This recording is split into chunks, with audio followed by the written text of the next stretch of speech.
Time to do some sketchy shit. Doo-dah, doo-dah. Hope I get away with it. Oh, da doo-dah day.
Hi there, folks, and welcome to Last Man Standing.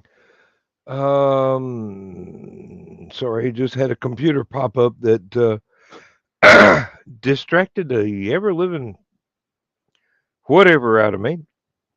Where was I? Thursday night, after Stupid O'Clock, Last Man Standing, credits roll, everything is going. Oh, yeah, I'm supposed to give some kind of an introduction. Bugger that. Tonight we got Joe and we got Aunt Donna and Rich has. Oh no, it's not Rich. Uh, Oh no. Man, we just let anybody into this room, don't we? Absolutely. Hey, he's got a license. He can come in whenever he wants to. It's his network. So well, to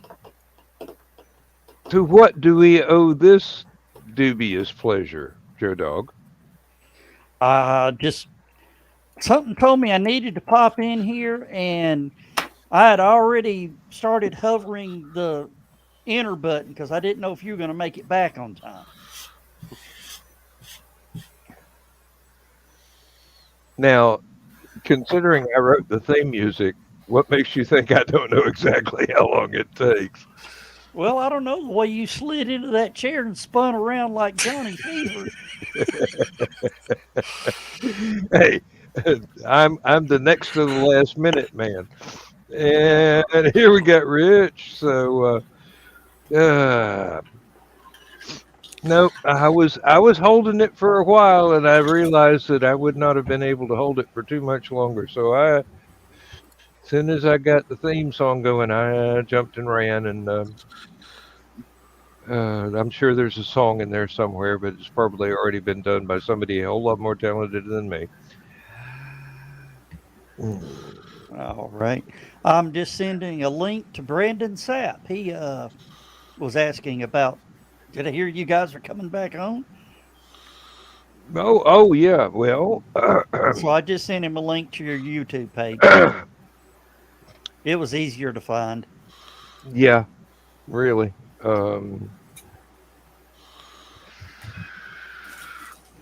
And actually, I wound up being a little bit confused over. I went back into my YouTube videos and tried to link up the last few shows to the playlist. I'm going, what happened? Oh, I was in Macon last week. Okay. And yeah, So Dan, we're going to have to start clearing out some of the last man standing on the StreamYard side. go right ahead. Everything's already saved on YouTube. Okay, I'll clear that out soon. You can clear out anything up to right now. Okay, will And do. alrighty. Um, how about that Babylonian Tupperware? Preserves greatly, but it's a little hard to burp. Yeah. Well, Tough room. did you hear that they found honey actually that was edible in Egyptian tombs? Mm-hmm. Oh yeah, in some of the pyramids, it was over 2,000 years old, and Honey all you does had to not do was spoil. and honey is one of those things that's an antibiotic. So anything It that might would tend to spoil crystallize. it dies. Yeah, it So might crystallize, but you just have to reheat it and it'll melt that yeah, down into liquid gold that most honeys I can't stand the taste of. But I yeah, wonder what that honey would taste like. Honey. tastes like honey. Yeah, well, you know, each honey has a little flavor of whatever they.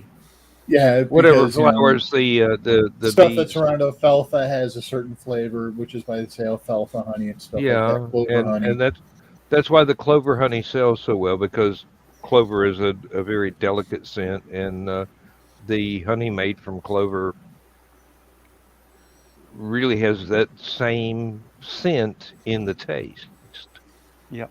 I love clover. I It's love very nice. walking in it, laying in it, playing in it. I don't like the taste of it. Mm, Well, then you shouldn't be eating clover. Yeah. Stop eating it. Well, I'm talking about the clover honey, which is the honey that is almost on every single store shelf. You know, it's hard to find non-clover honey. it really is, yes. Now there was George Carlin suggested making honey from beehives that were near marijuana fields.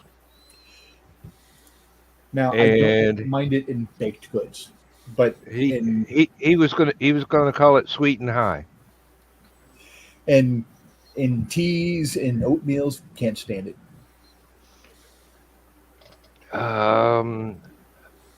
It's too hard to It's work with. actually one of the major ingredients in the spiced vodka / mead that I used to make.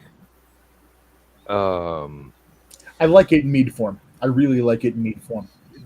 Yes, Mm-hmm. I have had some very good honey mead, and the spiced vodka was extremely good as well. Except you had to let it age for almost a year before.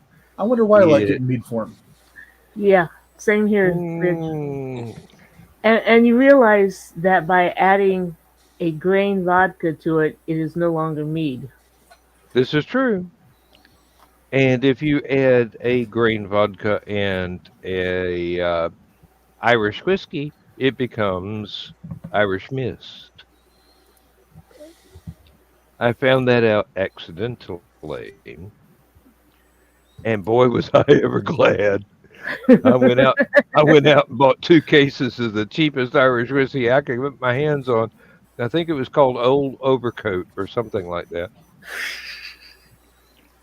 I And will see y'all Saturday night, guys. Have a Joe good night, Dog. dog. good night, Dan, Joe. I'll have everything set up to get through LibertyCon. Okay. Yeah, that's going to happen probably. I got an invitation to go to another thing for my little brother, So I don't remember what night it was or anything. It's not all that far away, so I probably won't have to have a hotel room, but I might have to miss a show. All right. Well, just let me know. But I'll have everything set up through Last Man Liberty Con night. Alrighty. All right. I Good night. appreciate it. Good night. Good night. Good night, Joe Good night. Dog. Yes, I'm going to leave the studio. Yeah, Saturday is a gaming night, so I don't know if I'll make stupid o'clock, but I'll probably be able to make at least part of Last Man Standing on Friday or on Saturday. This week? Next week? This week. Oh, okay. So Okay. every other week is a gaming week. So my gaming weeks, I'll probably end up missing stupid o'clock, and I should make at least part of Last Man Standing on those Saturdays. Perfectly acceptable. As long as you give us a after action report of the game, as far as you can make it comprehensible to people that aren't actually playing. Chaos occurred. That's a good wrap up right there. And not necessarily chaos that I caused. Hey, it's your story. You get to tell it how you want. Yeah, that's what I was thinking. No, I'm usually the adult, and everyone else That's is like, scary. "Let's break shit," and I'm like, "Okay, here we go again." Have you got your credit card? Because when you break stuff around here, you're gonna have to pay for it. Well, for our normal game, if Adam is our GM technically because it's Pathfinder, but if Adam is running the game, I am running a bard with a archaeologist archetype who likes to use a whip, who goes by the name Henry Sarkaris Jones. Sarkaris is a region in Galarian, the setting. So, bringing up the Indiana aspect. But yeah, Henry Jones. And he uses a whip a lot. I'm like, if we're going to go in here and we're going to mess around with first edition and we're going to just have fun with stuff, you know what? I'm going to start playing with archetypes. I'm making Indiana Jones. So far, it's worked. And did you see where the quote last Indiana Jones movie is going to be out soon? I actually saw something about advanced showing for select viewers, and they happen to like it a lot. So I don't know. I've seen some people panning it. I've seen some people really lauding it, but that's every major movie release. We've seen that with The Flash. We've seen that with Avatar. We've seen that with every Star Wars movie that's come out. You've got the real big fans of it. You've got the real big detractors of it. No matter what side you're on, there's always going to be a very vociferous opposing view. Yeah, if Ebert likes it, Siskel won't. And if neither of them like it, it's going to be a blockbuster. Usually, if Ebert liked it, I was going to be like, maybe not. And if Ebert's like, oh no, this movie, I'm like, oh, this movie's going to be one of the best ones ever. Because Ebert was always looking at it as cinema, where I look at it as there's explosions. That was cool. There's boobs. I was an easy child to please. And I'm talking in my 20s here. I was an easy child to please. And you still boobs and blowing shit up, yeah. And I'm now in my late 30s, and I'm still an easy child to please. I'm in my mid-60s, and I'm an easy child to please. Oh, we all are. I'm now 50, and I'm very persnickety. No, I'm not. You like quality explosions. Yes. I see Michael Bay attached to a project. I'm like, all right, the story's going to suck, but there's going to be cool effects. And lens flare. Okay, Hey, one bad effect. there are actually fans of lens flare. I mean, seriously, they're deranged, but there are actually fans. Which is why there's so Um, much of it in so many things, mhm. one bad effect and a bunch of good effects. But you have to admit, the the stuff he did with Transformers, the story sucked, but the action, phenomenal. Mm-hmm. The transformation scenes, cool as all hell. It was very reminiscent of the toys. Um, it wasn't the weird pixelated stuff that happened in later versions of the cartoon. It stayed true to the early stuff, and I thought it was pretty cool. Granted, they took a lot of design choices that I kind of wasn't happy about at first. Um, I was very happy when they did the Bumblebee movie. Bumblebee was my boy.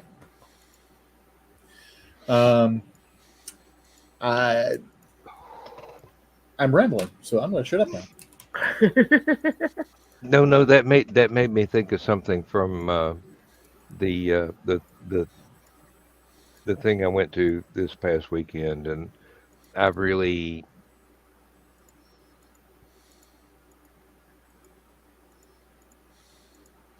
really ought not talk about it, but there was this blockbuster movie reference that I noticed that none of the people that were doing the reference to the blockbuster movie actually noticed.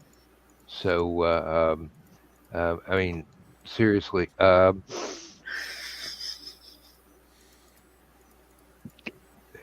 it was so. Y'all know what a smartass I am, No. Oh yeah. and you have come to grips and even forgiven me for my bizarre sense of the absurd. We run I on was I was rather proud of myself for not heckling anybody, although I could have so easily. Oh yes, Uh, but Mama was right there. no, it was in honor of my little brother. No, but your So, mother was there. You. If you'd have heckled, Mama would have gotten you. do you know who I got my sense of humor from? Still, I just have a wider frame of reference than Mama. Now, believe me, if there'd been something from a Humphrey Bogart movie or Thin Man or something like that that she could have referenced, there'd been some heckling going on. But because I have had the advantage of several extra decades of stuff that have impinged my consciousness in one form or another. The the jokes just make themselves. But I was very proud. I managed to keep my mouth shut the entire time. I didn't even look sarcastic. Um, do you know how much of a struggle that is? mm-hmm. Yes, I do. Oh, and they invited me to a celebration party speaking here as at part a of my day nearby time. job, and I the sarcasm.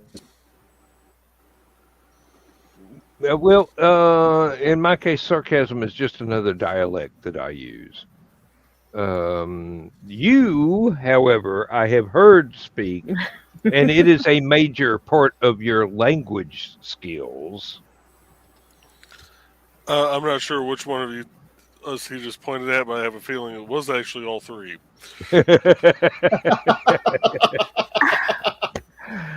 I'm innocent here. Might have been, might have been. And Donna, you I are have as to be so innocent as the careful it's day not is long. at Yeah. the North Pole, the winter solstice. And while you're believing that, I do have a piece of land I'd like to sell you. Right. It's What that oceanfront property in Salt Lake City, ain't it? Yeah. Been trying to get rid of that for years. Yeah, well, Donnie wasn't interested. Well. What gets me is because I'm female. I get all these.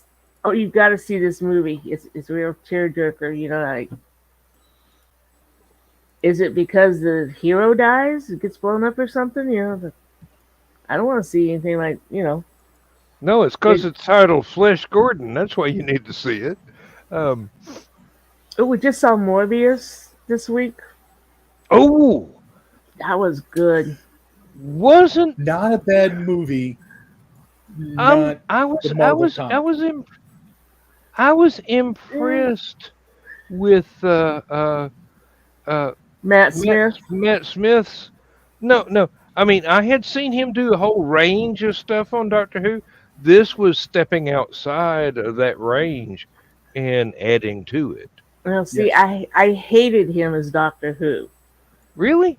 Really. I mean, Well, he was kind of goofy, but you know, he irritated that me, was the shtick.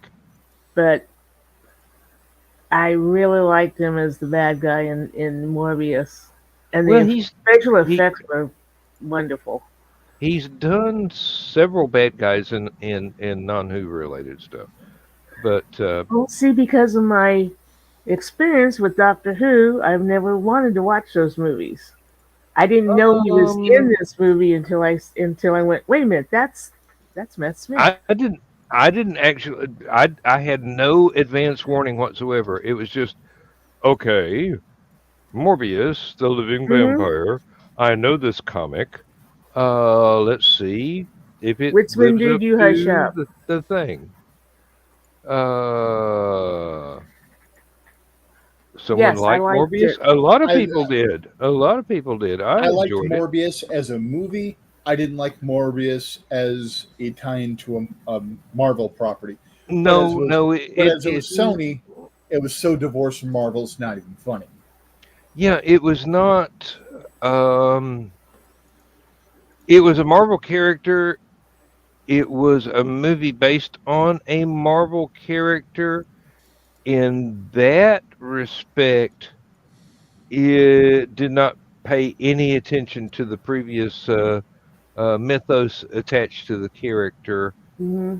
But as a standalone movie, Yes, it was excellent. With Marvel. I want there to be a sequel, and they've got it set up to be a sequel. I don't know if they will make a sequel, but I would love to see a sequel of it. Mm-hmm. Yeah. I think they did right in adapting the property to be their own. Now it reminded me a lot of the Agents of S.H.I.E.L.D. TV series. Was not anything that I recognized from canon, but it was really well done with those characters, those actors, those scripts. Yes. But S.H.I.E.L.D. in the Marvel movies isn't really S.H.I.E.L.D. as we've seen it in the comics either. This is true too. This is true too.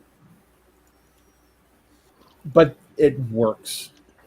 Mm-hmm. Yeah, but I mean, again, they're taking one medium and moving it to another and trying to make everything work.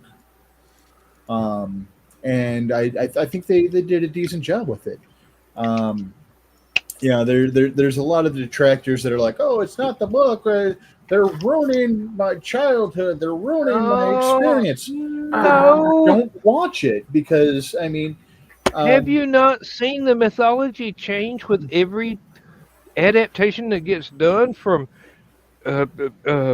made for TV in the 70s to animated to better animated to, that's not very well animated, to live action?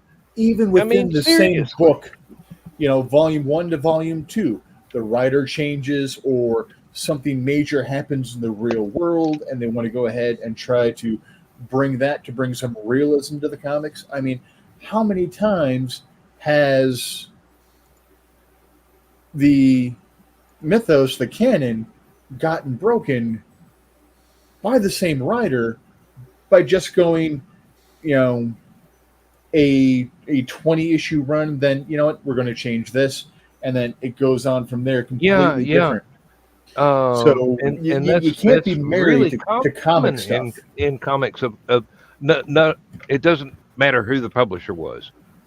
You get a new writer in there, you get a retcon, or you get a new production. No, production staff is not the right word. You get a new management team, and everything changes. Now, I will give it to Dark Horse and Vertigo, which are both associated with DC.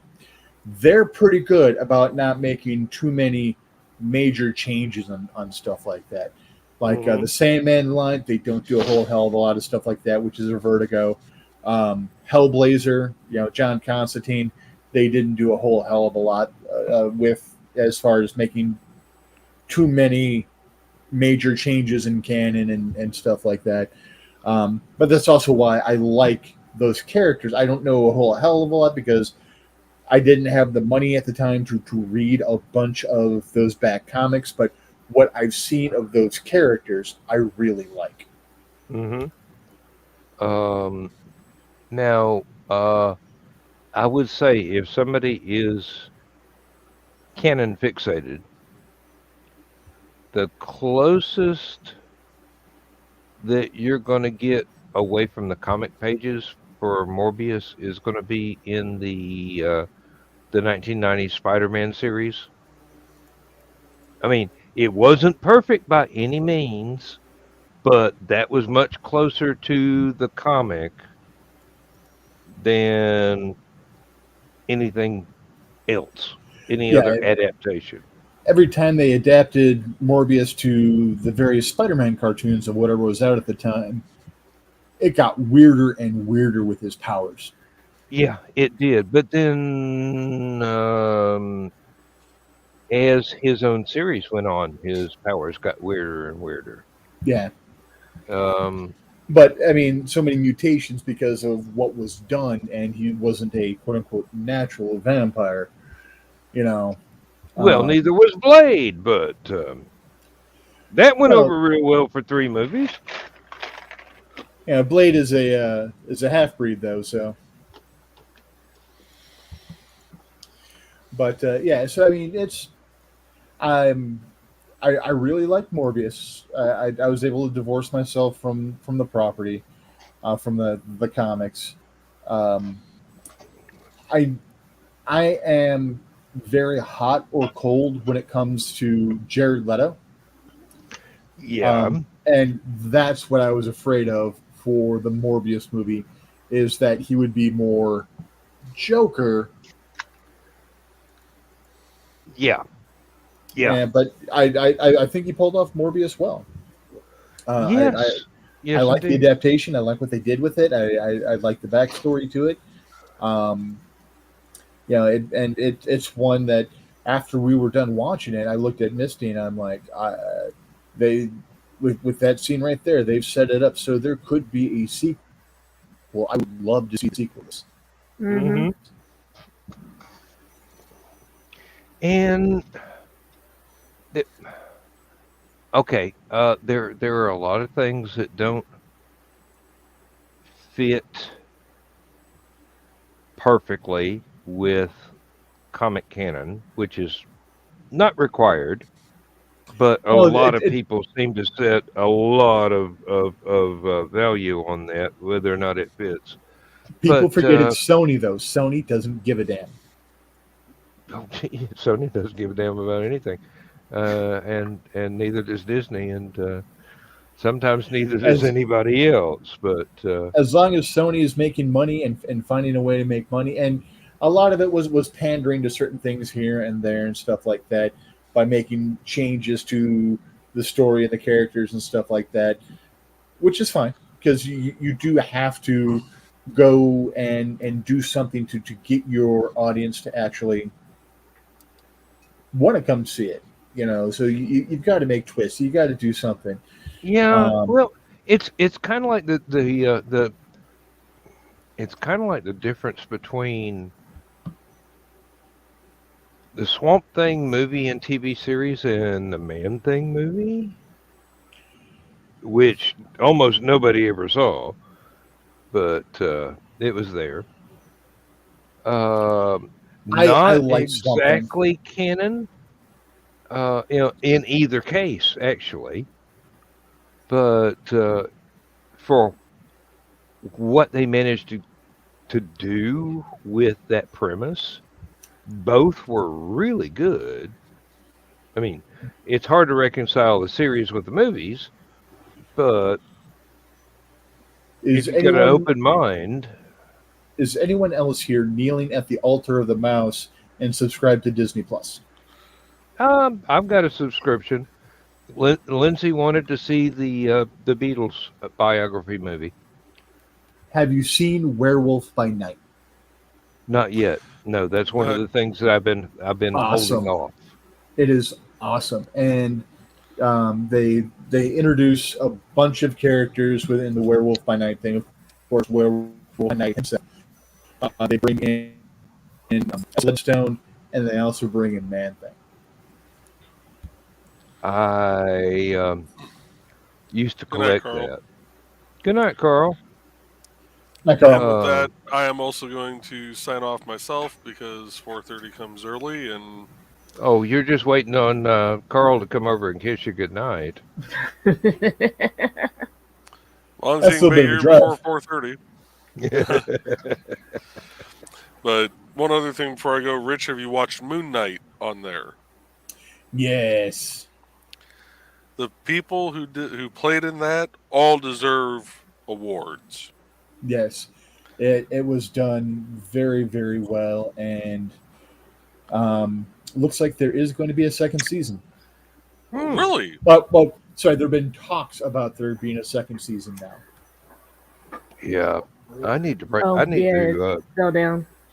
I need to sit down and watch the third season of Umbrella Academy and the third season of Lost in Space.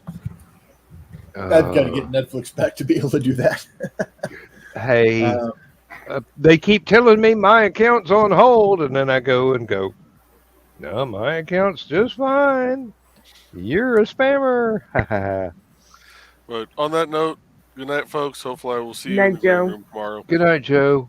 not brother. I may be there.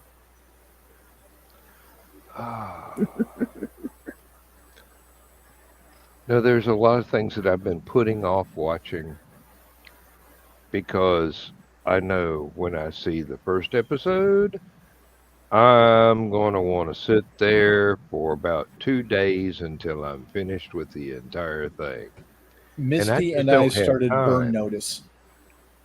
Burn Notice. Yeah, Love that one. I've started it several times and just get sidetracked where I don't finish and stuff like that. So we finally made it through the end of season one. We're 2 episodes into season two now, maybe 3 episodes into season two now.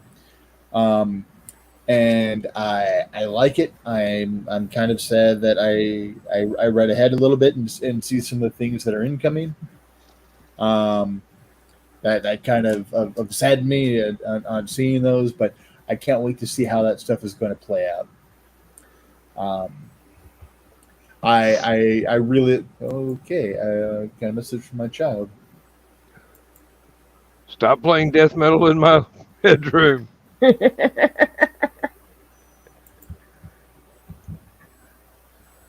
Oh. Trying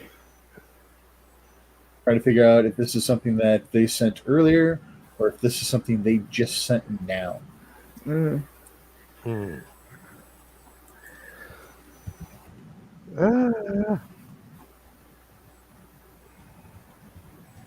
What is this? I got to go to work in the morning, and I still got 90 minutes of show to do.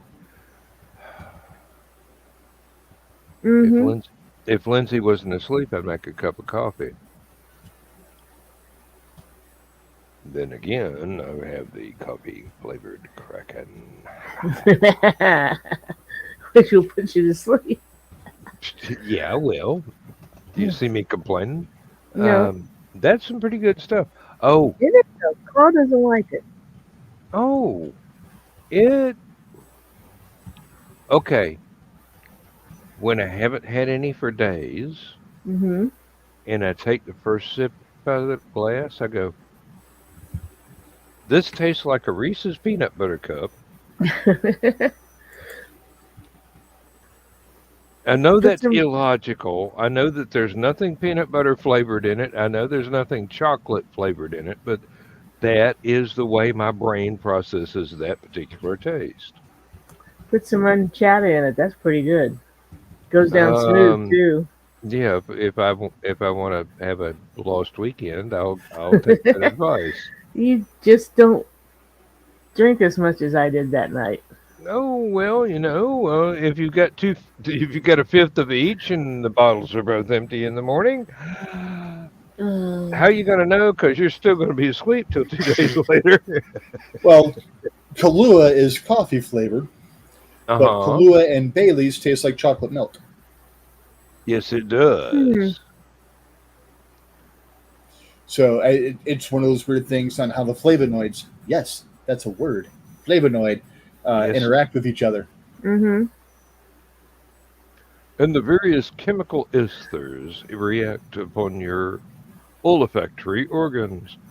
Um, yes, I took chemistry in college. I wasn't good at it, but I remember the words. I started to take chemistry in college. Then we And had then our first lab. It wasn't that big an explosion, but they asked me to change to geology. and Like then you couldn't create a bigger explosion in geology. you've also got It's just rocks. umami, and that's not something that you say in the midst of something kinky. Um, and yes, I know. I saw it earlier. What the hell did I do with it? Well, I should have known better. I'm not a cook. I can't follow a recipe with nothing. And that's really all chemistry is following a recipe. Baking is closer to chemistry than cooking is. The way Oh, I cook and bake, it's all the same thing. Because cooking, it's chaos theory. That's what she's trying to say. yeah. Oh, Phil, Yeah. I put it right here in front of me. Yeah, when I was using my maiden name, Baker, I used to tell people that my name may be Baker, but I ain't one. Oh yes, that reminds me. Talking about chemistry. Back when I was in college, some idiot had access to the raw materials from a couple of the chemistry labs.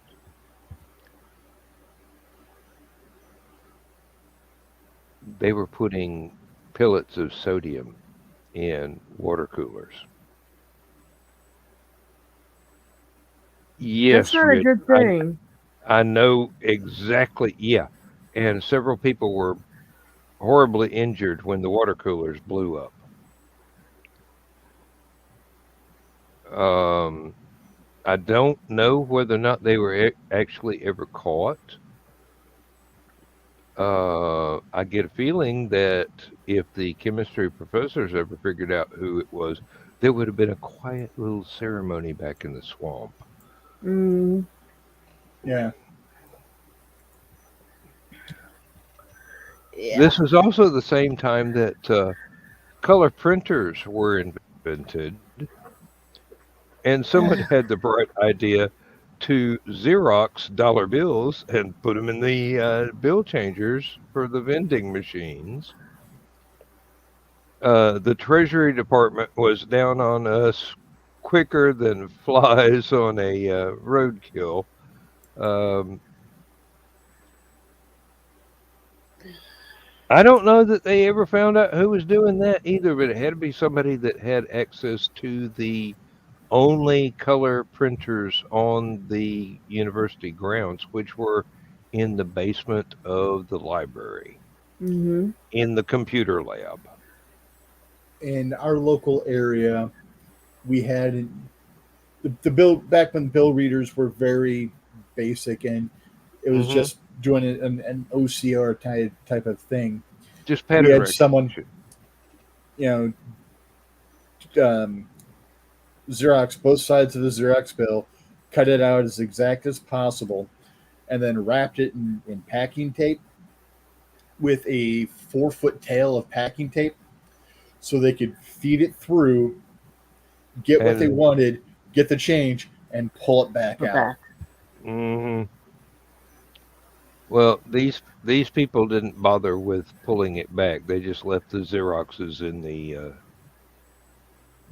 the change machines. Um, as far as I recall, the Treasury Department was there for about a month, and then they quietly vanished. So either they caught whoever was doing it, or they realized they had no chance of catching whoever was doing it. The Secret Service is very good about that, Hmm. and Uh, Yeah.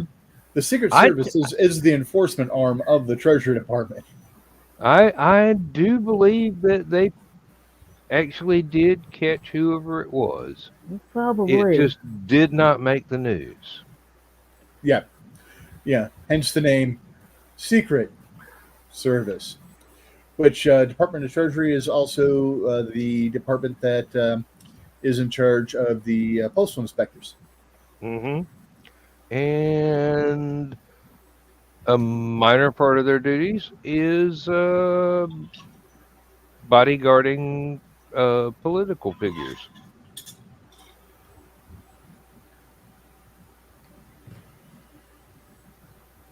And as far as I know, they take every bit of their duties really seriously.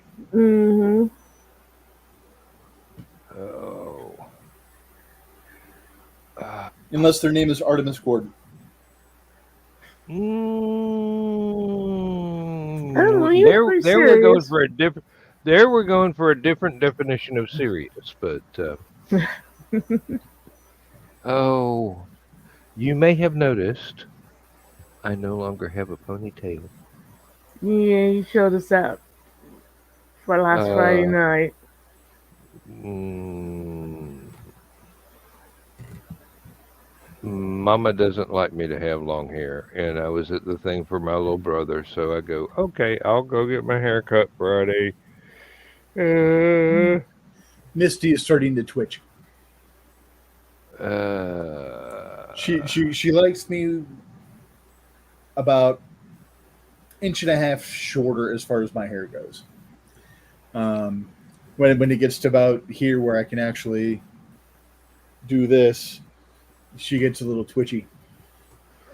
well, one thing I noticed when I got my hair cut, it won't be very many more years before I am rocking the Captain Picard look, like my dad did so very well before he passed away.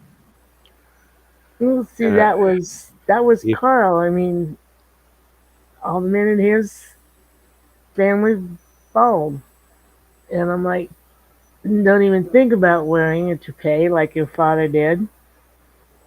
oh, Why don't it's you not, just shave it off?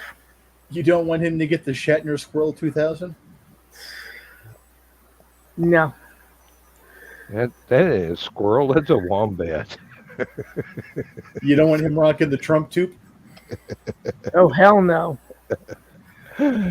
uh, I figure I'll just go at it gracefully and um, whatever happens will happen. Unlike my in-laws.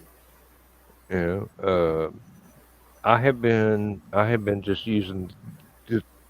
combing everything back for so many years because of the hard hat at work Hmm.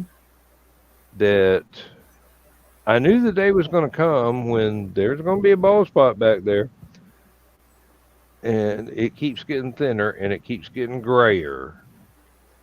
Yeah, I noticed that earlier that a lot of my brown is turning silver now. Nothing to be ashamed of there. No, actually, I really don't mind it. When it first started showing up when I was 18, it just looked like highlights to people. hmm Mhm. When my mom and dad first met, back when they were both still in high school, she didn't want to go meet this old gray-haired dude. Turns out my dad's side of the family, genetically, they're predisposed to early gray hair. Um, but When I worked at the flower we make shop, that shit look good, though. when I worked at the flower shop, both my boss's husband Indeed. and wife were snow white hair. Turns out both of them had snow white hair in their 20s. Mm, Their kids didn't stand a chance. no, no. Um,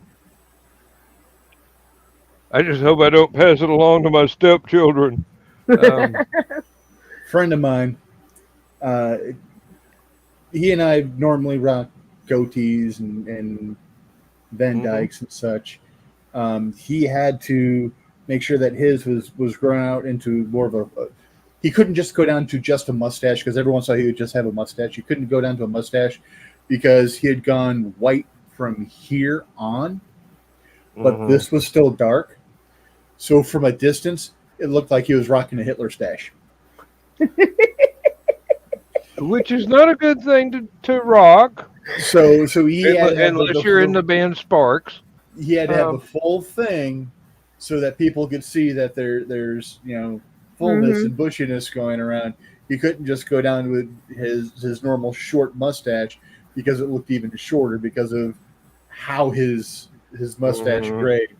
Which right now I've got like a big patch of white here, and it's starting to look weird and uneven again. So it's one of the reasons why I came down off of the handlebar to this instead.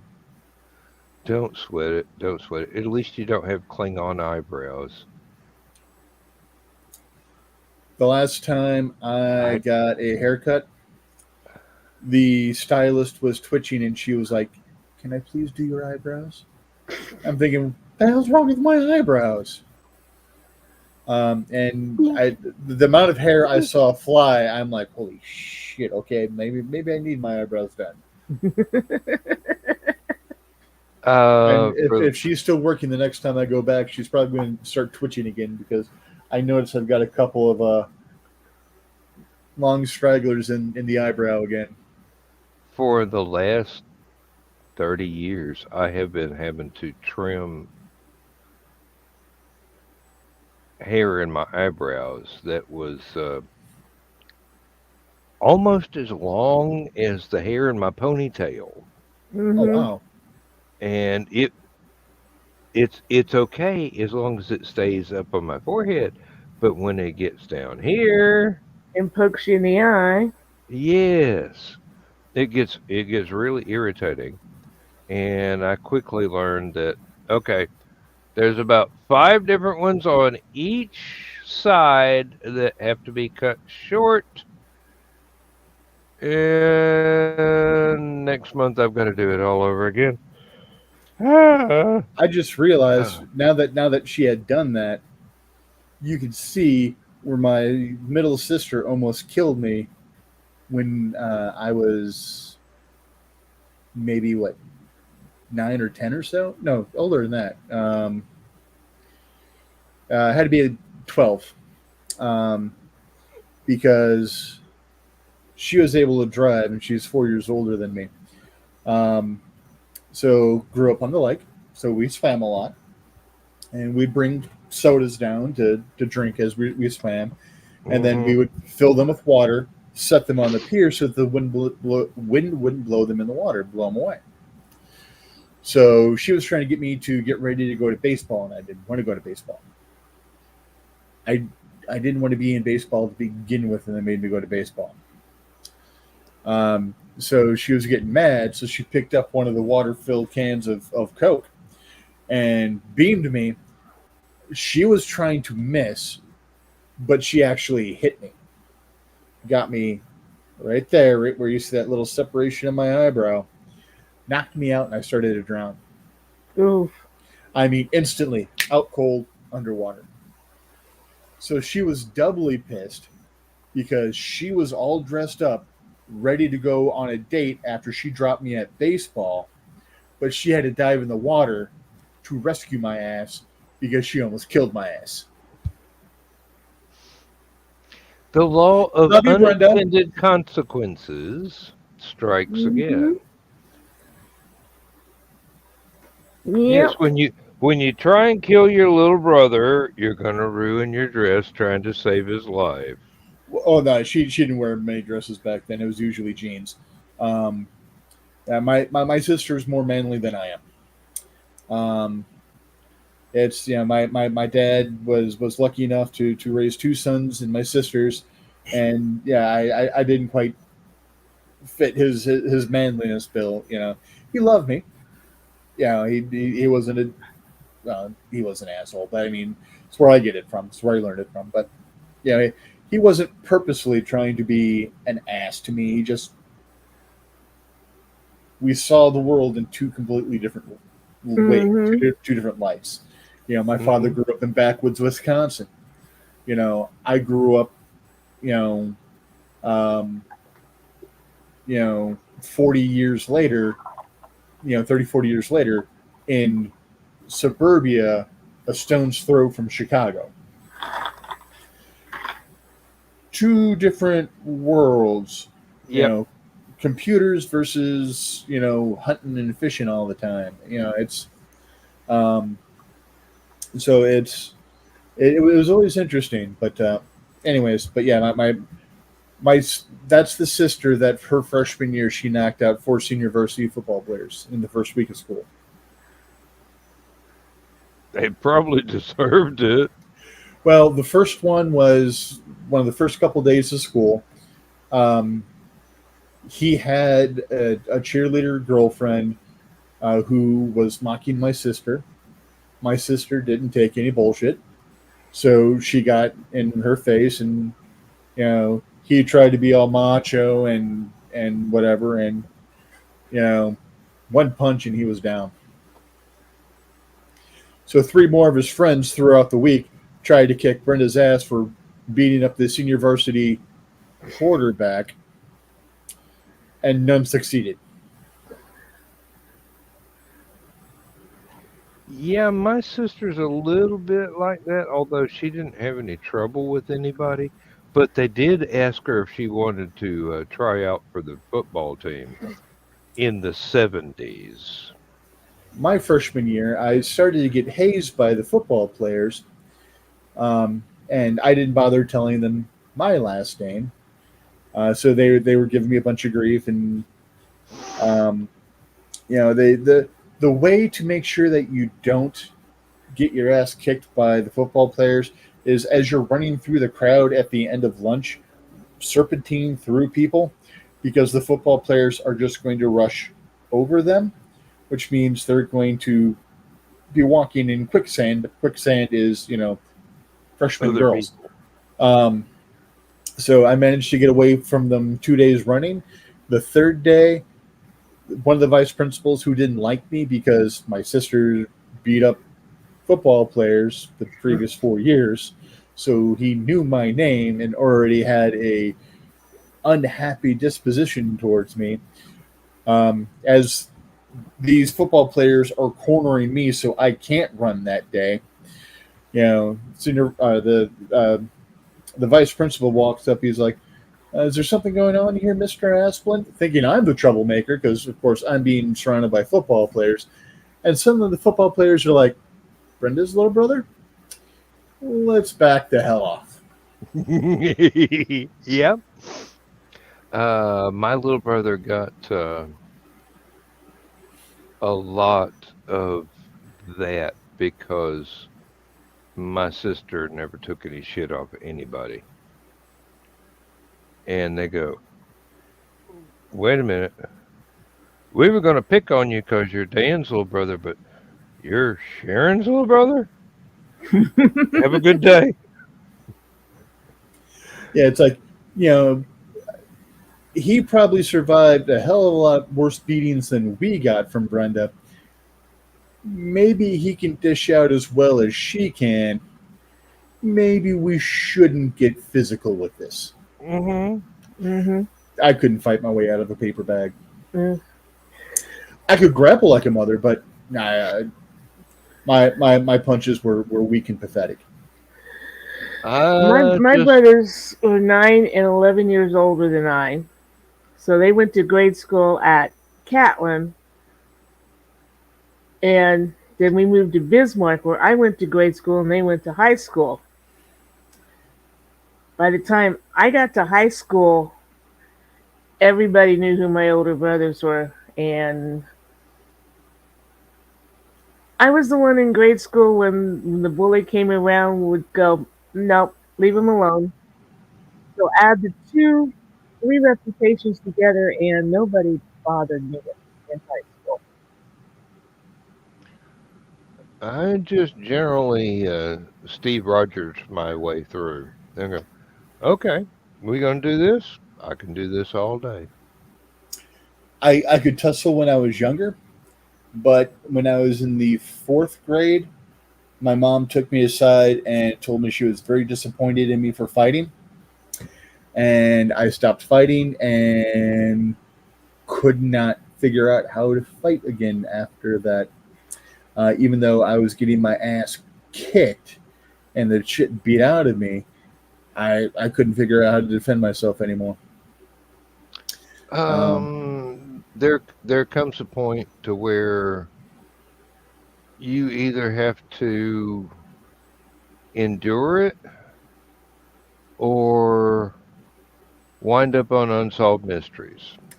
Yeah, it's my mom retracted the statement several years later in 7th or 8th grade. I was cornered in the locker room after gym class, and little guy that was shorter than the half wall to enter the shower area was crouched down there waiting for them to back me up. And then my back was in there, and then he jumped up and he rocked me with something right at the base of the skull, right back here. I was out like a light. They found me in the locker room, carried me to the nurse's office, and called my mother. And my mother's like, "You got to start defending yourself." I'm like, "Which is it? Do you want me to fight or not to fight?" Still couldn't figure out how to fight to save my life. Well, I couldn't figure out how to do fisticuffs anymore. I could still grapple, and then I was also a very astute improvised weaponry specialist. Mm-hmm. You know, rulers, pens, pencils, books. You know, if I had my hands on something, you know, I was very good at defending myself and or others. Thank you, Chris. I remember that song well. I really appreciate being compared to it. Yeah.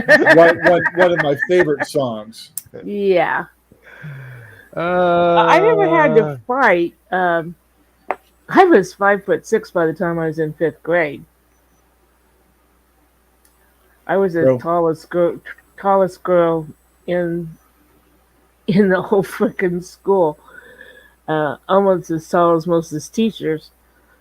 So basically, all I had to do was go, "Don't do that," and people would assume I'd knock the blocks off. In reality, I probably couldn't have back then.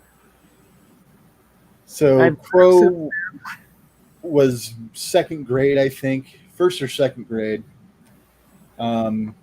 Just after a bad snowfall, you know, so it was a couple weeks after that the snow finally melted enough that they could let the kids go back out onto the playgrounds without losing the kids, because they would lose the kids under the snow because there was literally 5-foot drifts, 6-foot drifts of snow all around. So the kids are finally able to go outside and play again. Crow comes home from school 3 days running with headaches. I'm a migraine sufferer. Misty has epilepsy. We take neurological symptoms very serious when we start to see them occur. So we're asking questions and then find out 3 days running, when they're lining up for recess, someone's running up, punching her in the back of the head, punching them now in the back of the head, and then melting back into the crowd of kids. And when I found out exactly what was happening, I was actually driving home from the bus station after coming home as I'm coming home from work. And on the phone, I'm like, I want the kid dead. I want their siblings dead. I want their parents dead. I want to take the bitch they're going to take to the prom dead. I want their goldfish dead. If they don't have a goldfish, I'll buy a goldfish, give it to them, and then kill the goldfish. Just screaming bloody murder on the way home because, well, go figure, I'm a very overprotective person. If I view you as family, I get very protective. I calmed down enough by the time I got home. I sent off a very tersely worded letter to my child's teacher and the principal saying, hey, this is what I've been told has been happening for the past several days. I don't have access to the school to be able to see and witness what is going on. I don't know that this is the truth or if this is something that my child is manufacturing so that I've got something to be mad at. So here is what I am going to ask, please. Be vigilant. Watch what's going on. If this is actually occurring, please nip it in the bud, or I will teach my daughter how to break arms. Kid can't swing it if it's in a cast. And those are my exact words. I will teach my child how to break arms. Got an email response same night from the principal of the school apologizing, explaining how they're short-staffed. And wow, funny enough, the next day they hired 3 more recess monitors to make sure stuff like this wasn't happening. I go nuclear. Mm-hmm. You do. I get a feeling by the end of my senior year, they were afraid I was going to go Ted Bundy. So. A lot of people were afraid I was going to snap. In 5th grade, I had a very bad anger issue because it wouldn't have even been a snap. It was just going to be, okay, you want to play it hard? I can play it hard. It's some kids were pissing me off, and I was trying to control my temper, and I accidentally ripped the top off the desk. Funny enough, they stopped. Funny enough, yeah. Mm-hmm. I didn't even get in trouble for breaking it, even though the teacher saw me do it, and I know it was reported to the principal. They're just like, we're going to let this one slide. We see what was happening. He didn't beat the crap out of the kids. He, wrenched the top off of an open top grade school desk, trying to keep his temper in check. He's trying. But funny enough, after that happened, even though a lot of kids started calling me spaz behind my back, they never did it to my face anymore, and they left me the hell alone for a couple of years. I actually wound up at a class reunion with one of the guys that was one of the chief tormentors that I had back in school. And I saw him coming across the room, and I go, okay, here we go again. Don't overreact, Daniel. He runs up and gives me the biggest hug and tells me how he's so glad to see me and everything, and introduces me to his wife, and just starts going on and on and on about how everything for him had changed since high school. And I'm going, well, I guess that X got buried whether or not I was standing there or not. um, either I can be an asshole, or I can just write this one off. Girl used to live down the street from me. Um, she was a very mean, very pissy, very bitchy person who made my life hell. And we rode the bus home, so I had to listen to her on the bus. I was in classes with her because it was a grade school, so I had to deal with her all the freaking time. And again, she lived just down the street, so if I went to the ballpark, there's a chance she would have been there. You know, if I Yeah. went riding my bike, there's a chance that she might be out and about. Shortly after I joined Facebook, I end up getting a friend request from her. Uh-huh. And she was so apologetic it wasn't even funny. She turned her life around. She saw the bullying that was happening to her child and realized it was shit that she had done to me. Mm-hmm. Yes, So that's always she reached out the an eye olive opener. branch to apologize, because when I first saw it, I'm like, why the hell? And then I read the request, and I'm like, because back then they actually would let you do little notes when you sent the requests. And I'm like, okay, what the hell? I can either tell her to go take a flying leap, once we're talking over Messenger or whatever, or what have you. But yeah, she, and it was weird. And Mm-hmm. then um, a couple months after that, one of the hottest girls in my graduating class gave me a friend request and told me how I always made her laugh in school and stuff like that. And I'm just like, okay, I didn't realize I was doing that at the time, but yeah, I probably did, pour on the shtick that I do to deflect and stuff like that, and make the Oh, corny heckling jokes and shit. Uh, it didn't just spring up overnight. Um, so it was cool to see how that affected people as well. It's funny seeing these people after they've grown up. There was a girl in high school that well, there's no way she could have bullied me because I was twice her size. But and I hate to put it this way, but she's poor white trash. You like me? Hey, Mike, Jimmy. And I immediately became her enemy because I friended this one person who actually became my high school best friend. And so, there was always insults being slung my way and everything. Like, whatever. She didn't come to the 5 or 10 year reunion, but she came to the 15.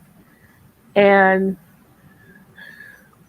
like Dan's friend, gave me this big old hug. You would have thought we were best friends back in high school. And I'm like, okay, I can live with this, I guess. You evidently don't remember high school the way I do, but I don't care. oh, I had one. I was at someone's wedding, and one of the hottest girls from my high school was there. My class, senior class, you know.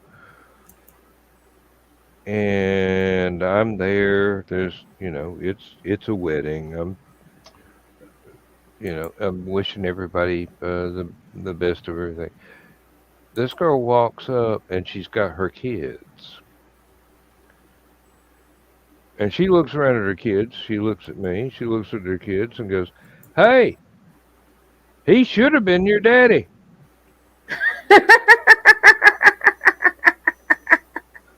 I'm going, damn it, girl. You could have given me a clue. I mean, Why didn't you tell me this years earlier? yeah, really. Back before I got married, you know? Any of the 3 times. I mean, seriously. Everybody, Hey, Mike. Jimmy. Hi, Daddy. Exactly. Speaking of that, I love to see Really? see you grin. All right, now I've got to go to the liquor cabinet and refill this. I shall return. Y'all talk amongst yourselves. Try not to get Joe Dog banned.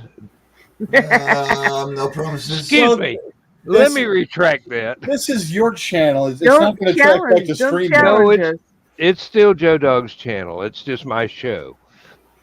Well, no, it's going to your Dan Hollifield page, so it's technically your Yeah, channel. but it's still Joe Dog's StreamYard. Well, again, it's not going to track back to StreamYard. It's just It's going to track. complicated.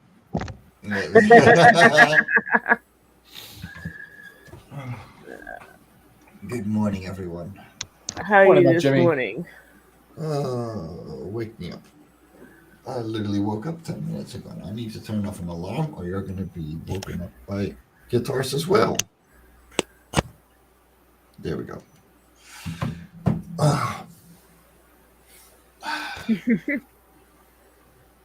What the hell is that? Why? Ghost energy drink, no sugar. But this one is strawberry bubblicious flavored. Oh my God. Yeah. Bought one for myself. Bought one for Crow a couple of weeks ago, actually. Now, and I was surprised because I tried a drink of Crow's because I wasn't ready to crack mine open yet. How much it tasted like liquid bubble gum, liquid strawberry bubble gum.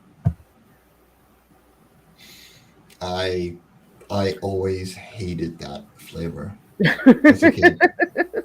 That was one of the worst. My favorite Ghost is the one that is the red Sour Patch Kid flavored. Ooh, yeah. See, that's So more what's stuff. it got in it instead of sugar? Aspartame, Saffia, something like that. My mouth doesn't burn, so I'm doubting aspartame. Yeah.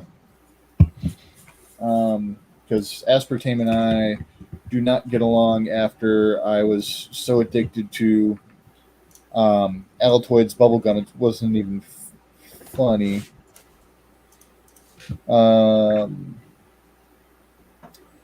Total sugar 0 grams. Flavor citric acid. Taurine, malic acid. Sucralose. So basically, it's the Yeah, can't have it. you can't have Splenda? Nope. Huh. I can't have the majority of artificial sweeteners. That's why I use stevia. Yeah. I like stevia, especially in the Russell Stover candies. Misty hates it. She says she can taste it, and it just doesn't taste right.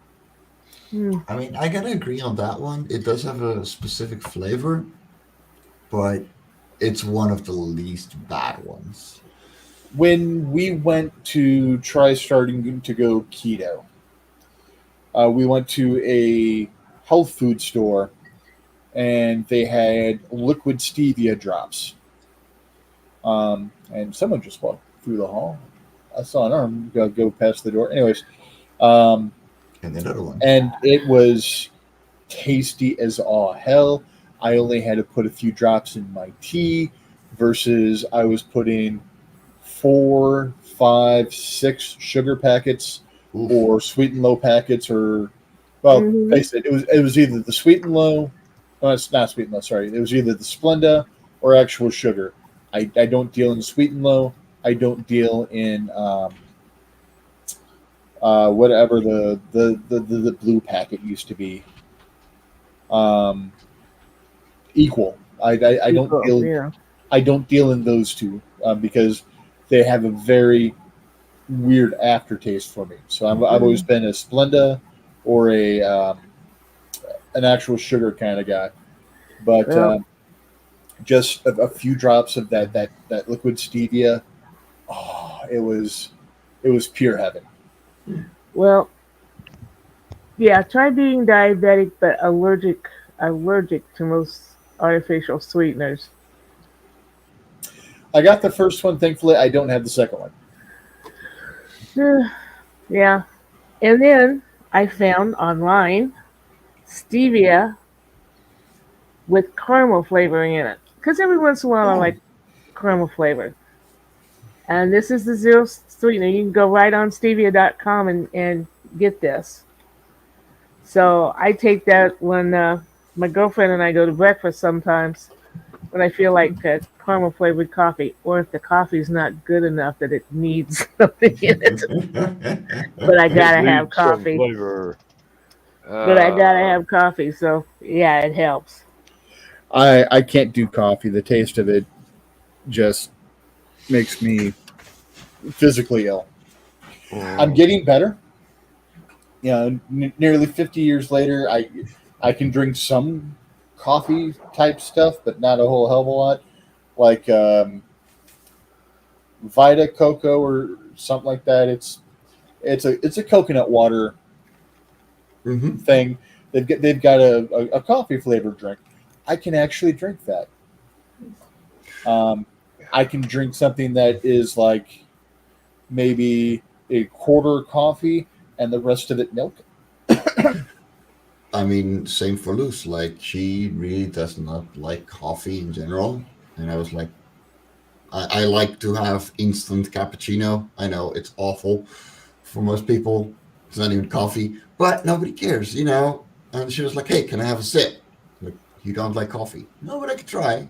So now she gets once in a while she will grab a tiny cup with latte macchiato. Which Misty loves French vanilla cappuccinos. Mm. She used to get mad at me because I would go to kiss her, I would smell that on her breath, and I would pull back, and I'm like, "You got to brush your teeth first." Mm. Yeah, Chris, but it's not a cane sugar. It's a different type of sugar. Yeah, I'll kiss her with morning breath, but I will not kiss her with coffee breath. Kissing her with coffee breath might have me lose the contents of my stomach, and that would do a lot of damage to our relationship. Yeah, that's not good. Yeah, I'm glad that Luz Whereas doesn't mind. I absolutely love coffee, and I don't care if it's been in a coffee pot for 3 days, getting dehydrated. As long as I can get it to pour into the cup without it arguing too strenuously, Hmm. as if it were a sentient life form. Or Um, yeah, I had a friend. It's like I'm drinking the coffee, but it's cold, and they're like, "How can you drink cold coffee?" And I'm looking at it like, "You drink iced coffee. What's the difference? I just don't have mhm. any ice in it. You know, Yeah, you coffee's get coffee, yeah. man. I mean, Yeah. The, now I don't drink as much now as I used to, but I would make an entire pot of coffee in one of those drip percolators, Hmm. and it said 12 cups on the side. Put it in my coffee mug. It's only about four and a half, hmm Yep. and I did not put anything in it. I stopped putting cream and sugar and real cream at that in my coffee before I was 10 years old. My dad Um, at some point just stopped buying coffee creamer, and I was like, okay, I'll just skip the cream and keep going for sugar. So I still drink with sugar, but you know. yeah. I think I quit I stopped putting sugar in it first. And then within about 2 or 3 months, I stopped putting cream in it. And it was, like I said, it was actual real cream. It wasn't creamer. It was, it was carnation condensed milk. Ah, Yeah. And I generally like black coffee, but every once in a while I want caramel or cinnamon in it. And if we're going on a trip, I stop in Casey's and see what flavors of cappuccino they've got and then mix them all. Because that's just how I roll when I'm on the road. My Well, best friend, his son is a barista now at a local coffee shop by them, and he gets tips on various syrups to put in coffee and stuff like that as a sweetener. And I think one of the ones that he had ordered just before our last session, so it hadn't arrived yet because it was like a day or two before the session. I think there's a bourbon flavored syrup that he got. Ooh. I know of a rum flavored one. I want to back try when that. I was in Go. college, my gymnastics yes. teacher used to hang out at his apartment in between classes, and he'd have the coffee pot going all the time. And one morning, after I'd finished my classes and nobody else in the group that hung around had any until after lunch, we were sitting around and decided to try as many different kinds of liquor as he had on his shelves to see what tasted good with coffee. Fair enough. So scotch did not work. Bourbon worked if it was not too strong. There were a couple of other things, and eventually somebody came up with a bottle of Irish whiskey. And I actually had to put a little bit of sugar in that, but I didn't put any cream in it. And I'm going, now I understand Irish coffee. I'm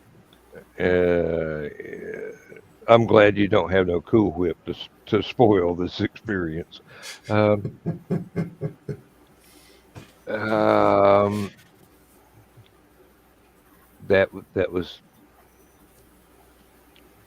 That was also the same era that I became famous for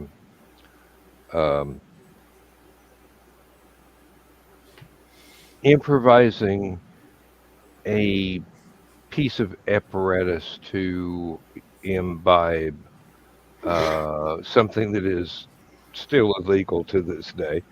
But basically, he had a beer pitcher that he would put in the freezer overnight, and they would shotgun that thing full of smoke and then pour it down. But it had cracked, and they were worried it was going to bust apart in somebody's hand. So that he had it wrapped up with surgical hose. I go, you got some more of that? Yeah. I said, let me have about a foot and a half of that surgical hose. So he went ahead and prepared it again, and I dropped the hose in there like a straw. I became famous on that university campus. I was the first person to think of using a straw for this particular activity.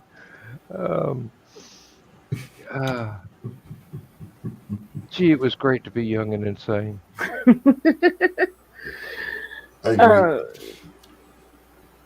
Thanksgiving and Christmas Day, since we don't have any family, we go up to the local Chinese buffet. And as you do. Always have hot tea. Every once in a while, I'll take my little flask and I'll put peppermint vodka in it, and I'll have myself a little peppermint tea with lunch. I don't know which is a greater sin: diluting peppermint vodka with tea, or diluting good Chinese tea with peppermint vodka. My second I'll get back fiance, to you. my, dude, my second fiance got me hooked on peppermint tea. Mm.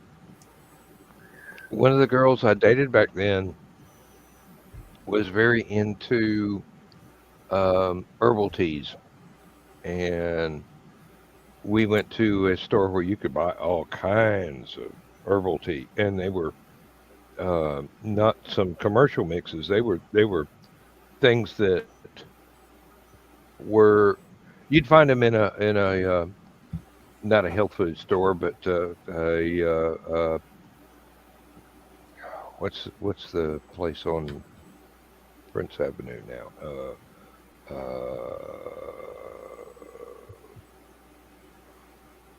Co-op, where all kinds of stuff, and it's all everything's organic.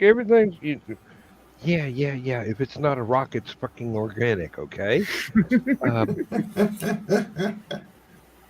Common sense has always been my downfall. Um, but had all these beautiful, beautiful teas. Um, there was one you can still get it now in tea bags. I don't know if you can actually get it as a raw mix anymore. I wouldn't be a bit surprised, but it made a flowery tasting purple tea, red Sounds, zinger, yeah.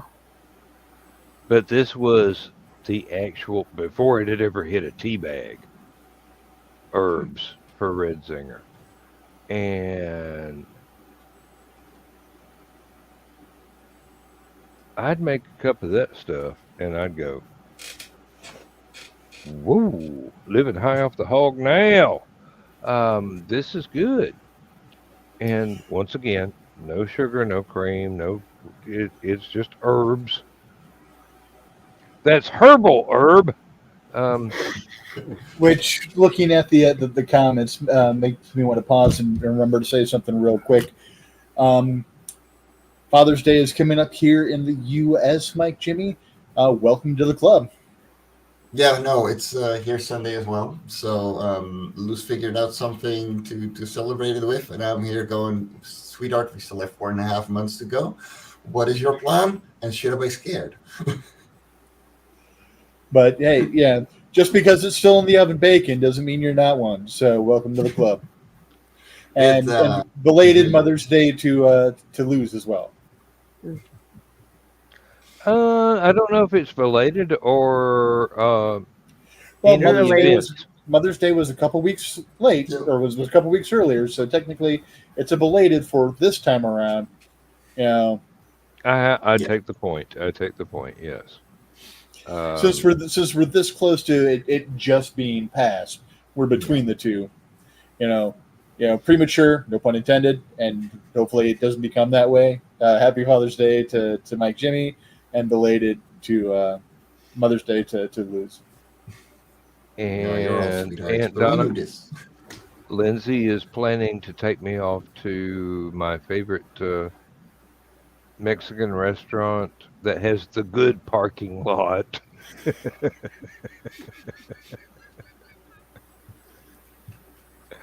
Which means the food will be a little bit too salty. I can deal with that by drinking a whole hell of a lot of Yes. water. Yes, Oh, Yeah. that water. stuff. Yes. Yeah. Right. Ooh, our Yeah. Mexican place. Water with some hops and some barley, hmm boiled After I in. get home, yes, but it'll be unsweetened iced tea there, and then Yeah, you lots, still have to drive lots, home, so. lots and lots of water afterwards. And I remember W.C. Fields had a complaint about water because of He what doesn't. He fish never do in it. drank it. Yes, he never drank it because fish fornicate in it, and I'm inclined to agree, but They put Believe in it the or two. not, my favorite Mexican place here in town makes a mean Bloody Mary. Not the drink you think of when you go Mexican, but No, you would think of the Bloody Maria, which was tequila rather than vodka. Um, but I stood turning a decent salad into a Bloody Mary. I'm going, Yeah. John, Why? if you like that much celery, just eat it. You don't have to dip it in tomato juice first. Um, Celery is awful. Why would Not you do that in really. anything anyway? Not really. No. Celery It, is awesome, especially with cream cheese or with peanut butter. mm-hmm. pimento cheese. And when I was really little, they used to do what they called Holy. ants on a log, which was raisins Mm, in the peanut butter on the celery. yeah, no, I just. We're gonna have a thunderstorm here any minute now. Oh, If I get cut off, that's why. good to know. We will continue on this basis, knowing that I might disappear for the rest of the night at any second. That was a very loud thunderclap. The I can hear the dog freaking out 3 rooms away. Mm. Oh Lord, I think I just got put on a list. Oh. No, Dan was talking about idiots putting sodium in the water coolers earlier. Yeah. So it made me look up my favorite 4th of July thing to do. Get some aluminum or not aluminum, get some magnesium wire and just Mhm. light that as a sparkler. I haven't even been drinking. Holy crap! Unfortunately, that would burn rather rapidly. It would, but it'd be Very. very bright. It would be very bright. Yeah. Well, except for the fact of having it and lighting it, that would not be so bright. But once you've got it and lit it, it would be very bright optically. Um, Well, that's what alligator clips and signage is for. Let's clip this to the side of the speed limit sign. Um, I got a entire college chemistry class pissed at me. We're sitting there, and the teacher is talking about certain things and how certain things have certain properties, and she's messing with this white wire, and I'm like, is that what I think it is? And then I see her reach for a lighter. I grab my sunglasses and I put my sunglasses on. And the entire class is looking at me like, the hell are you doing that for? And then she lights it. And then the rest of them are like, you knew and you didn't warn us. I'm like, yup. Good. Catch up. My And favorite. as I'm doing it, she's giving me a look like, you know what's going to happen, don't you? Yep. Yes. That's So why I'm me, going to pass this class. so me and the blind guy were the only two people that didn't have, as bad of a reaction because I still looked away when she lit it because I knew the sunglasses wouldn't be enough. But here and the sunglasses on would make it so that I wouldn't be seeing white dots for the rest of the day and the drive home. Yeah, you don't want that. Before you do that, let me run down to the shop class and get a welder's mask. Be right back. Yeah, and Yeah. even that's not going to be good enough. I can't tell you how many times my job when Dad was welding was to stand there and make sure he didn't set the house on fire or the backyard, especially if the combine was parked over top of where he was welding because it was a combine part that needed to be welded, or for a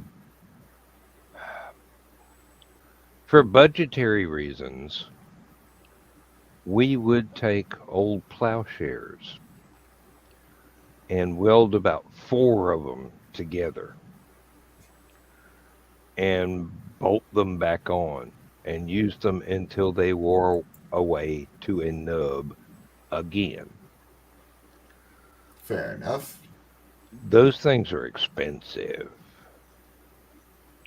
Even in the 70s, they were expensive. So Dad came up with this. Hey, we're either going to have to throw them away or I'm going to recycle them.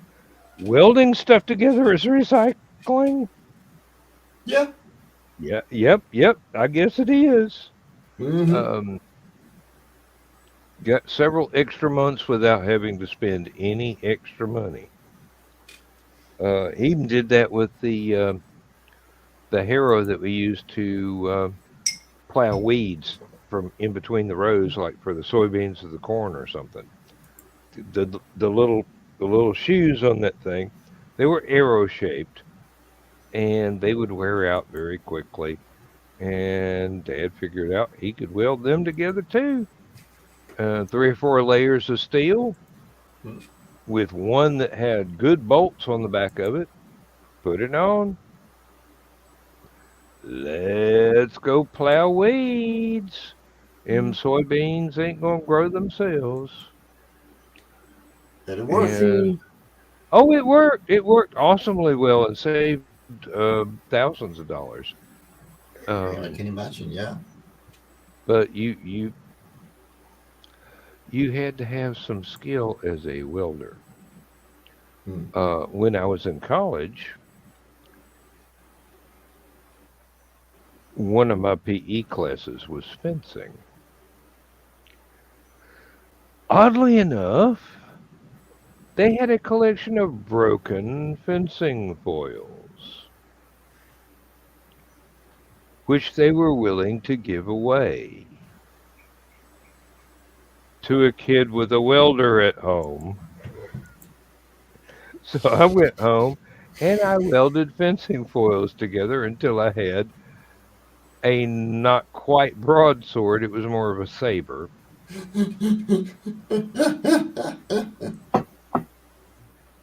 Which is still on one of my and that thing, the steel was good enough in there to where I haven't sharpened it in about 15 years, and it could still slice a sheet of paper in half. Not too shabby. Oh, and I went ahead and I made a bill guard out of a piece of scrap metal that I found at work, and a hilt out of wooden spools, like Oh, that for works. Yeah. thread, and put it all together. And it was not quite as impressive as one would think when you were introduced to the concept of a 28-inch saber rather than one 4 feet long. But God, this thing is dangerous. Size doesn't matter. It just needs to get its thing done. Basically, no, size doesn't matter. It's what you do with it that counts. Yeah. We know. Nope. Not the green room. We know. Sometimes some of us need to be reminded, I guess. Well, I'm just astounded that the my welding has held together for almost 40 years. No, almost 50 years. I was going to say. Because I got it in college, and I've been 45 years at the factory, which was right after college. So, I would, conservatively speaking, I would not want to get stuck with this pig sticker. Seriously. Now I've got more impressive swords than that, but they're usually, the junior varsity catalog sort of things, which are mostly made in India, out of scrap airplane parts or something. But mm, welding very, very, very thin strips of metal together over and over and over again until you get an appreciable blade width is not as easy as it sounds. Because if you turn the welder up a little too hot, you're going to melt stuff off the sides or the end. If you Mm-hmm. turn it down too far, it's not going to join them together very well. This was a very good practice in learning how to weld with a Yeah. um, with a electrical arc welder. Um, so I count it education, farm boy education, but still, there were times when Dad told me to weld the plowshares together and just turn me loose, and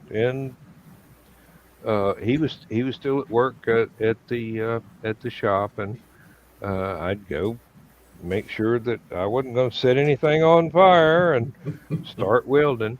And basically, I learned how to use a electrical a welder fairly well, not exceptionally well, but fairly well. Good enough for a teenager, anyway. Um, and got you know put the plowshares together. They stayed together till they wore out, and that was Dad's target for that particular project is put them together so they stay together until they wear out, and that probably saved us the price of your average luxury car at that time on the farm. Uh, Hundreds of dollars for each month that you could go without buying new plowshares.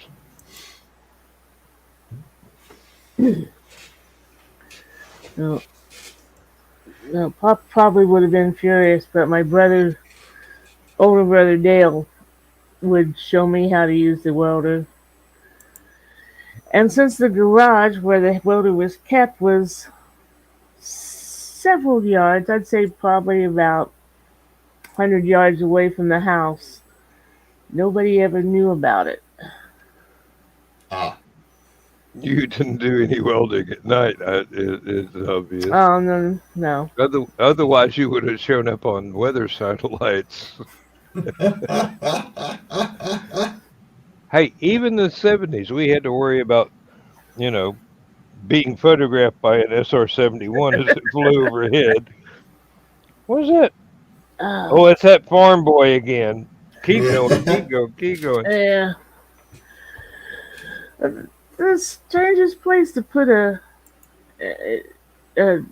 it was a huge two-car garage.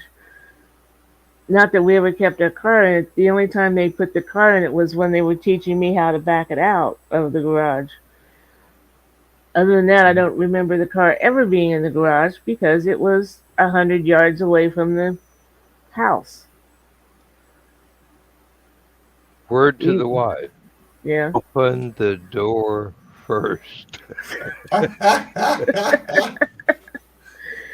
Well, it was the only way to get into the garage, No, it's not. so it was If you this back up garage. fast enough, you will get into the garage. Mike, Jimmy, you haven't heard about my first driving experience. I don't think I have. Go ahead. I was about 10. We had this little bitty Ford tractor, and Dad says, "Get on the Ford and bring it over here. It's already in gear, Ah, and it's parked so that its nose right up to the door of this shed that's closed. The door was Mhm. closed. So I mean, I'm feeling really proud of myself because I know how to stand on the starter. I know how to stand on the brake and everything.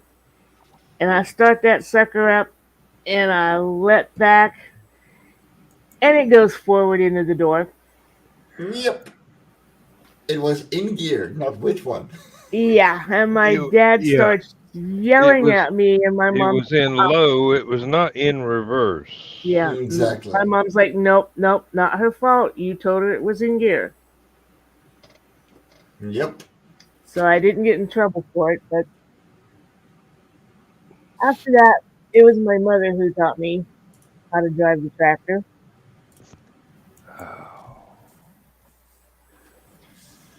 Yeah, I had to learn how to drive 3 different tractors, the combine, the dump truck. Come Oh, here, baby. you do Come here, not Mama, sit know here. Come here. feel. You are Oh, unloading shit. Scare six me half to tons death. of soybeans on a hillside, and the truck is starting to lean a little bit because some idiot told you to raise the bed all the way up. The owner of the place that we were selling the grain come out, damn near fired the boy for telling me to, if I had not got scared and dropped the bed, to flip the truck on its side. Yeah. Yeah. Now it was only my fear that saved me, and it was probably only a prison sentence that saved the boy from getting fired for that shit, because his boss was about to beat the living fuck out of him. Obviously. I mean, come on. Oh, really? Instead of being conservative, he wanted it all at once and nothing first. So almost got it. Of course, he was standing downhill. He definitely would have got most of it. He might have wound up with the truck sideways on top of him, with several Hmm. tons of soybeans still inside. Of course. Yeah. Of course, that was the same era that led me to understand exactly how fast kudzu grows. We were, Dad was on the combine. Uh, I don't remember if it was soybeans or wheat, but I was making multiple trips to the grain. And every time I went past this one little old barn with a little red Massey Ferguson tractor in it that had to have been built in the 40s or 50s, I could see this one little kudzu vine climbing up the tractor. It don't take long. Every every 2 hours I would drive by, the kudzu would be a little bit higher. And this stuff Hmm. grows about a yard an hour. Yep. So by the end of that day, the kudzu had gone from being just a little sprout underneath the tractor to actually climbing up all the way the tractor body, all the way up the exhaust pipe, and trying to block off the rain spout, the deflector that was on top of the muffler sticking vertically out of the tractor. And I'm just going, no wonder we can kill this stuff out in the field. Hmm. Seriously, it it grows faster than a chihuahua on steroids. But oh Lord, Um, Now we had a couple of places that we rented that had not been cleared since the end of World War II, and this was the 1970s. Dad went through there with the biggest tractor, 76 horsepower, with a chisel plow that dropped about 5 feet down into the ground, and he was pulling out roots of kudzu as big as my thigh. Now, Damn. turns out these things, they grow trees underground and send vines up through the surface. Uh, we used a lot of kerosene and diesel fuel getting rid of them things. Pulled them up in big old piles and set them on fire because that's about the only thing you can do. If you spray them with weed killer, you're going to ruin whatever it is you're trying to grow for the first 2 years because the weed killer gets in the soil Yeah. and it's going to mess up your crop. You burn it, you get charcoal and saltpeter and a couple of other things that are natural byproducts of plowing up old dirt and burning plants. So Usable. very usable. Drive by those places every now and then, and I go, "Yep, I used to have to farm that. Mm. Shame about the trailer in the middle of it." Most of the places we've rented should have become McMansions long ago. Would have made a whole lot more money for the people that own the property. I mean, you build $1 million house that's not even as good as a mobile home and sell it for million and a half Mm-hmm.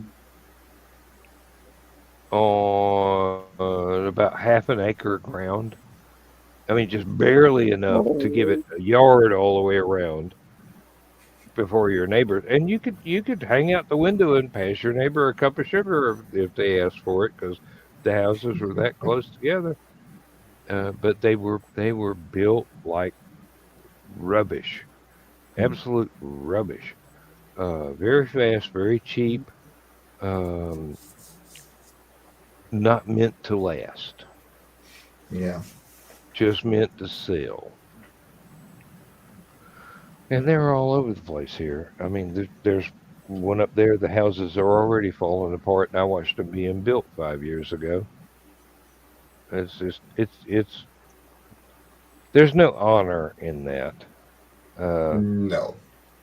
if you're going to be a contractor and you're going to build a place for people to live, it needs to be good. It needs to be the best work you can give it. It doesn't need to be a cash cow for some accountant downtown. Yeah.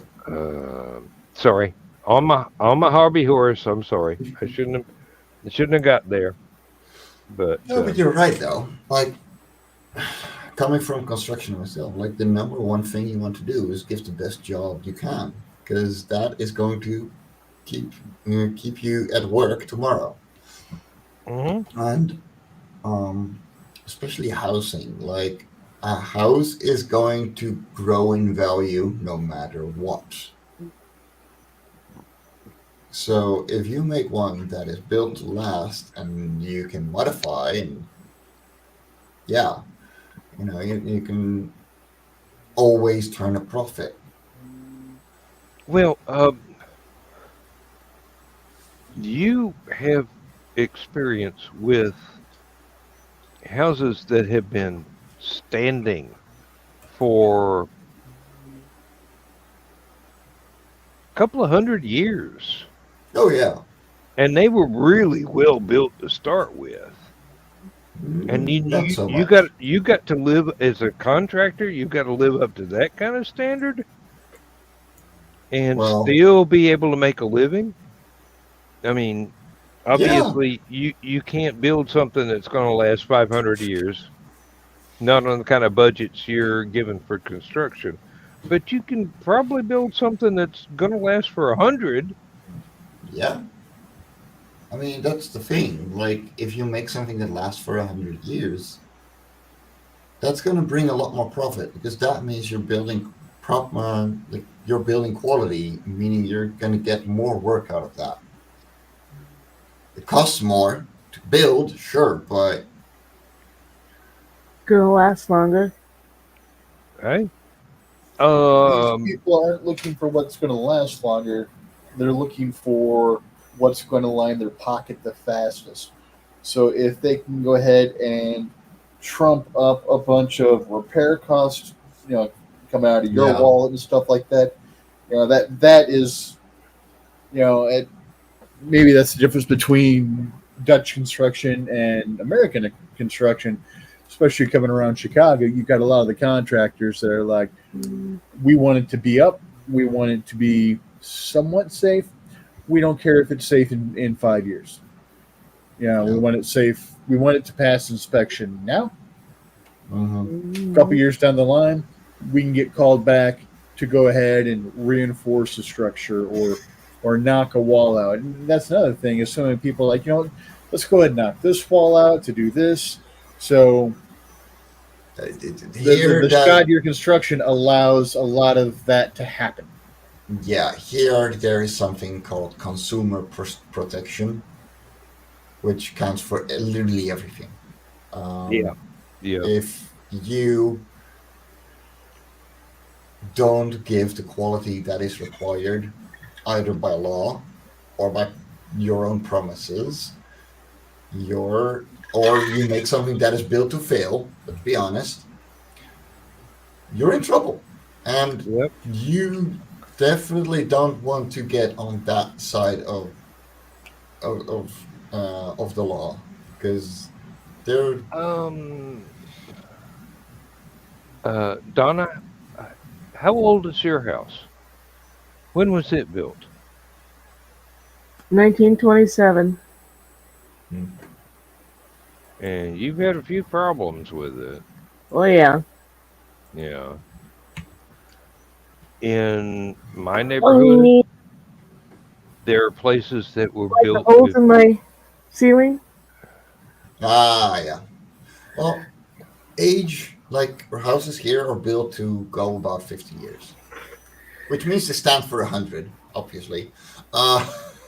Well, we put a new roof on, and the roofer didn't do around the dormer windows on the 3rd floor. Didn't waterproof.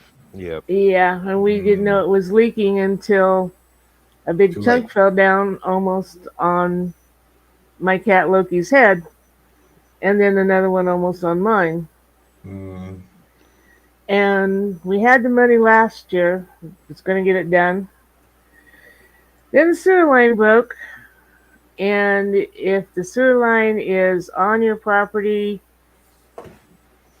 you're responsible. And they had to tear up a part of the blacktop driveway to get to it. Yeah. I remember the photographs of that. Yeah. Now around here, and this is going to sound weird.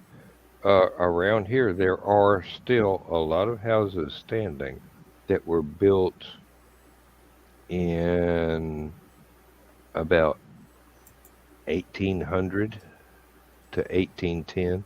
And the only thing they've had done to them is new roofs. Yeah. Pre-Civil War, because that was 1860s, more or less. I mean, I don't have the exact dates in mind, but 1860 to 1865, something like that. But these things were old when that happened. Come back up So here. there's one over near my mom's place. Got to be about 1750 or thereabouts. And the Mhm. only thing that's ever been done to it is the plumbing got changed and the roof got improved. And that's it. I mean, it still looks like the antebellum mansion that it was supposed to be. Mhm. It was one of the old plantation houses in this area.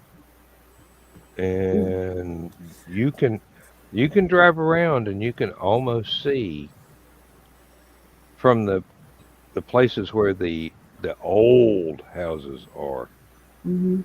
as to where the property lines for individual plantations were. Yep. Well, where we live on this part of Vermilion Street is known as Mansion Row. Yes, my house is one of the mansions. Uh, and I think probably most of them were built late 20s, early 30s when the affluent of Danville decided they needed their own little neighborhood. Hmm. We've got some beautiful homes up and down this road. And you can drive around in some of the older neighborhoods of Athens and see pre-Civil War houses still standing. Hmm. It's still in great repair because they were built really well. Um, as a contrast, my paternal grandmother's house was just this little shack that was built about 1800 1900 maybe. I'm not sure, but 90% of it is 18-inch wide, inch and a half thick chestnut boards, which means it predated the chestnut blight. Wow. Now, I do not know if you are aware of this, but termites are afraid to attack chestnut. I didn't. No. They avoid it like the plague. It is once it starts aging, after it's been sawn into boards, it is as hard as Hmm. it's damn near bulletproof. Hmm. And there was one support pillar underneath the house that was just a pine board, 4x4. Termites would eat that thing up. They wouldn't touch the chestnut. They would not touch it. I mean, they go up and go, I can't eat that. Cedar, chestnut, black cherry, black walnut, honey mesquite, and redwood. Hmm. Yeah, good luck trying to get a redwood board and not have all of California try to kill you. Hmm. We have to save our redwoods. All right. Hmm. Yeah, Mm, including the ones that are dying on their own anyway. I Anyway. actually, I actually did a college art sculpture class using redwood, and it is a common material to make picnic benches out of Hmm. because it does not rot. It's I hate to say this, Dan, but near indestructible. it's time to Yes, say goodnight, Gracie. yes, it Hmm. is. Yes, it is. For Man, I all was. for all you working peoples, I of course Yeah. can sleep in tomorrow. Yeah, I Yeah, gotta I rub it actually in. have to work so that I can actually get paid for a heavy Monday off. Mm. Ah. Um, Monday is June 19th. It is Juneteenth. It's a national holiday here in America nowadays. It's the day that the last town in Texas got the notice slavery was over. Yeah. Years after slavery was over. Decades so, after. Funny enough, June 19th, is also my dad's birthday. So for the past couple of years before he passed away, I kept teasing him that his birthday is now a national holiday, which my birthday has been a national holiday, being Earth Day. Which I find it funny that J. Robert Oppenheimer, the father of the atomic bomb, they chose his birthday to become Earth Day. Yep. Nothing Bagels. less like nuclear irradiated charcoal.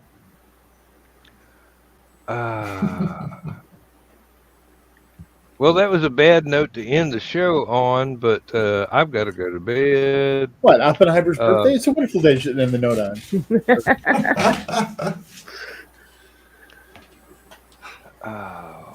Let's see here. I've got to scroll. No, I don't have to scroll down. Thank Are you, you folks, pulling for a being Joe here. Dog? No, I'm pulling a me where I'm absent-minded. Thank everybody. Thank all the folks that will watch this on the replay, especially Carl. We didn't go 5 hours, Carl. We didn't go 5 hours. It's No, okay. no, that's for Sunday. Yeah, but if I don't shut up, we will.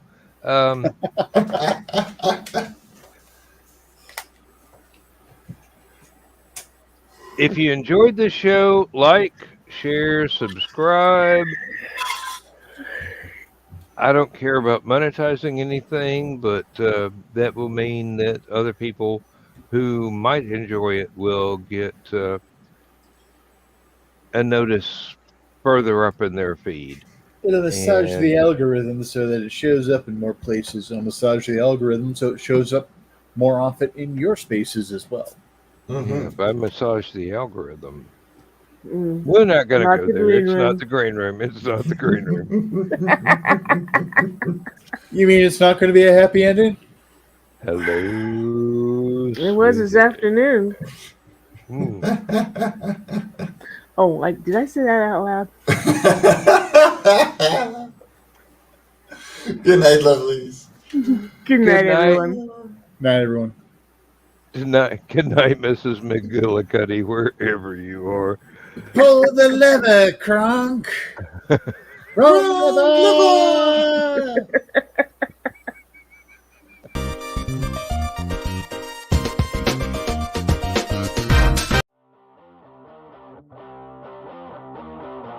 Transmission overload. System will shut down.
System will shut down. System will shut down.